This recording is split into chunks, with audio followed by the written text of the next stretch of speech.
Nalgonda, Warangal, Khammam graduate MLC ఉప ఎన్నిక notification విడుదలైంది. గురువారం నుంచి ఈ నెల 9వ తేదీ వరకు నల్గొండ కలెక్టరేట్లో నామినేషన్లు స్వీకరించనున్నారు. నల్గొండ, ఖమ్మం, వరంగల్ గ్రాడ్యుయేట్ ఎమ్మెల్సీ ఉప ఎన్నికల నోటిఫికేషన్ గురువారం విడుదలైంది. మే 2 నుండి 9 వరకు నామినేషన్ల స్వీకరణ, 10న నామినేషన్ల పరిశీలన, 13 వరకు నామినేషన్ల ఉపసంహరణకు గడువు విధించారు. ఈ నెల 27న పోలింగ్ జరగనుండగా జూన్ 5న కౌంటింగ్ చేపట్టి ఫలితాలు వెల్లడించనున్నారు.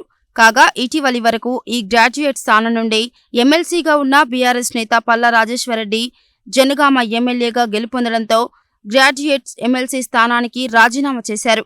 దీంతో నల్గొండ, ఖమ్మం, వరంగల్ గ్రాడ్యుయేట్ ఎమ్మెల్సీ స్థానానికి ఉప ఎన్నిక అనివార్యం కావడంతో ఎన్నికల కమిషన్ గతంలోనే షెడ్యూల్ విడుదల చేయగా గురువారం నోటిఫికేషన్ విడుదలైంది.